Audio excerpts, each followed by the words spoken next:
Бүгін арпа жармасын қуырамыз. Оның қалай дайындалатынын көрсетемін. Балаларға қуырып беремін. Мынау арпа жармасы. Перловка. Магазинде, дүкенде сататын перловка. Қазір бұны суға бұқтырамын, соды салып. Сол кезде бұл ісініп үлкен болады. Үлкен кесемен бір кесе алдым. Енді осыған үлкен кесемен бір кесе перловка арпа жармасы. Қазір ыстық кипяток керек. Қайнап тұрған ыстық су керек. Оның ішіне мінекей бір қасық соды саламыз. Пищевой сода. Содыны бұлай гасить етеміз. Бұл көпіреді мінекей. Осыны жарты сағатқа, ровно жарты сағатқа бұқтырып қоямыз. Бетін жауып. Бұл бұғып тұрады. Ровно жарты сағат. Оны етсіз аламыз. Бұл кір сосын бірнеше рет жуамыз. Бұл енді ісініп үлкен болады. Сосын майға қуырамыз. Артынан көрсетем оны. Болды. Бетін жауып қоямыз. Жарты сағат, ровно жарты сағаттасын алып жуамын. Бірнеше рет жуылады. Міне жарты сағаттай тұрды. Енді бұны қайта жуу керек. Мінекей қаншама кір шықты мінекей. Бұны енді қайта су аппақ болғанша бірнеше рет жуамыз. Ісінді міне, ісініп уже үлкен болды мінекей. Жаңа кішкентай болып тұрады. Ісініп соды менен ыстық су, кипяток. Қайнап тұрған суға жарты сағатқа қойдық. Енді қазір бірнеше рет жуамыз бұны. Су аппақ болғанша жуамыз. Үлкен болды. Арпамыз үлкен болды. Мынау енді керек емес, бұл суды төгіп тастаймын. Сосын бірнеше рет суға жуамын.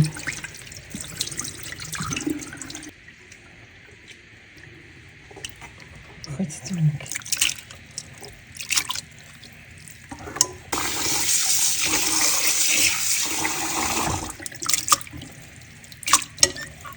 Кірзарып кету керек. Мінекей жуып болды. Суымыз әппақ болды, мінекей тап-таза болды. Енді бұны кішкене неге саламыз дұрышлаққа. Тап-таза болды әппақ. Бірнеше 5-6 рет жуғанша. Міне су сорғысын, кішкене дұрышлаққа салып кішкене ағызып алам. Сосын барып ана матаға кептіреміз. Бұл 2-3 күн тұрып өзі кебу керек. Өзінің несімен ешқандай жылы жерге қоюға болмайды. Бір рет батареяға қоям деп бүрсіп қалған. Білмей. Ешқандай пештің аузына да еш жерге жылы жерге қоюға болмайды. Өзінің несіменен кебу керек өзі. Ыстыққа қойсаңыз, мынау ыстыққа қойса, мынау бүрсіп қалады. Өз ауанымен өзі кебу керек.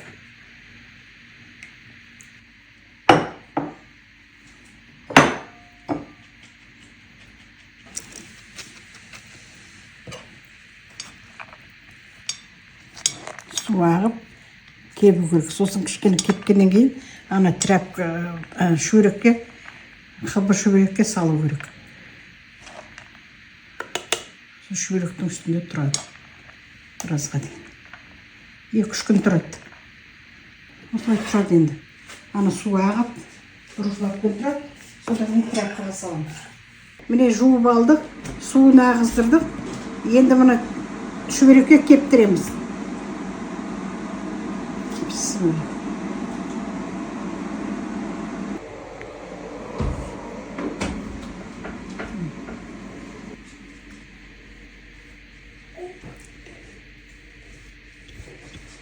Бұл енді 2 күндей тұрады, 3 күндей тұрады. Кепкеніне байланысты. Бұлай қозғап отыру керек бейтіп. Ақырындап күн таңертең тұрғаннан кейін қозғап отыру керек. Су бәрі кеуіп, құп-құрғақ болу керек. Сосын майға қуырамыз оны. Міне осылай тұрады. Бұл кеуіп, сосын астын кішкене қозғап, шүберегін қайтадан ауыстырамыз. Ертең таза шүберекке қайтадан құрақ шүберекке саламыз. Енді бұл осылай тұрады шүберекте. Бір күндей тұрады. Қозғап, кептіру керек. Өзінің несімен, бабымен кебу керек. Жыл жерге қоюға болмайды. Жыл жерге қойса бүрсіп қалады. Арпа жармасы дайын. 2 сүтке қойдық, мінекей құп-құрғақ өз бабымен кепті. 2 суткідей тұрды. Енді осыны қазір қуырамыз майға. Қайта-қайта мынандай шөберекке, құрғақ шөберекке жайып, үстіне мыналарды салып арпаны. Сол 2 суткідей кептірдік мінеке, құп-құрғақ болып кепті.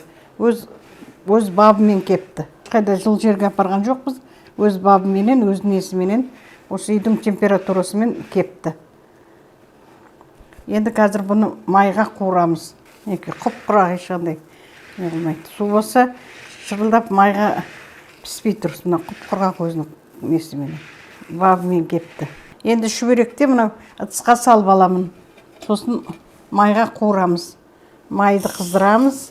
Бірінші майымызды құйып аламыз. Майымыз қызып жатыр мінекей, арпамызды саламыз. Аз-аздап салу керек, көп салуға болмайды. Тасып кетеді.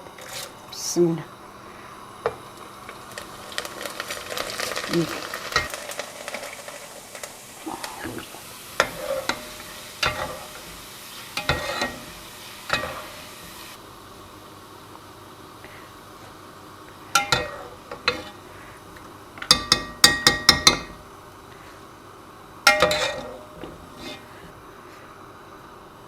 Момент.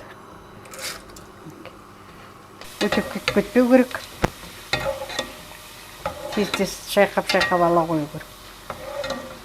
Май қайнап тұрған майға тез піседі. Көп қоймау керек, күйіп кетеді. Тезірек пісіріп алу керек.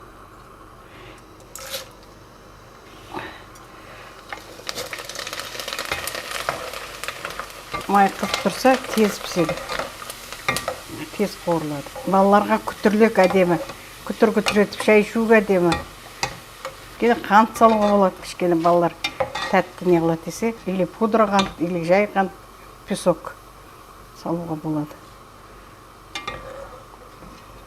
Арпамыз дайын болды. Қазір немерелерім, шөберлеріме беремін. Міне қант дайындап қойдық мінекей. Қант салып беремін мінекей. Өте пайдалы, витамины көп, ішінде асқазанға жақсы. Ал кәне жеңдір. Кәне жеңдір, көрейік қалай жейтіндеріңді. Ой, керемет, керемет. Тәтті ме? Күшті.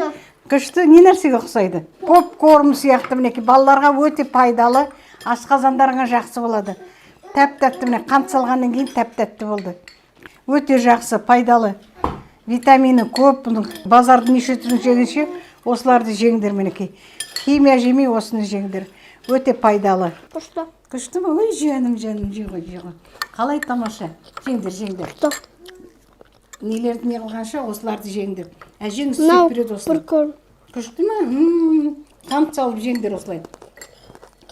Күнде таңертең тамақ ішкеннен кейін осыны жеп алыңдар. Қалай екен, әдемі екен? Я, попкорн ғой. Ұнады ма? Я. Дұрыс әнекей. Жемнан жего. Бұның витамины көп, асқазанға жақсы, сондай пайдалы нәрсе. Жеңдер осылай. Бір мезгіл осыны жеп отырыңдар. Әжең тағы да сендерге қуырып береді. Таза нәрсе, таза жуылған, бәрін қуырып жеңдер, жеп отырыңдар осылай. Күнде осылай жеп отырсаңдар, тістеріңе де жақсы болады. Тістерің маржандай болады. Баяғыда осыны істеп, балалар жейді, балалар жемесе, қонаққа да қоятынбыз. Тарелкаға салып, қонақтар келген қонақтар осыны жейтін.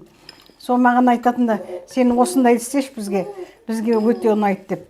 Біз баяғыда бұны неше түрлі осылай істеп, қант салып, жай да жей беретінбіз. Баяғыдан бар бұл. Бидай қуырып жейді, бидай да жақсы пайдалы. Енді бидайдан көріп, бидай кішкентай, мынау арпа сіңген кішкене үлкендеу. Қуырылғанда да әдемі қуырылады. Бидай өте ұсақ қойынды. Бидайды ол жай қазанға қуырады, майсыз. Мынаны кәдімгі бауырсақ сияқты майға салып алып, жаңа көрсеттім. Өте пайдалы, жақсы арпа. Жақтарыңа жақсы болды бұны. Бүйткен шайнайсыңдар оны. Өте жақсы.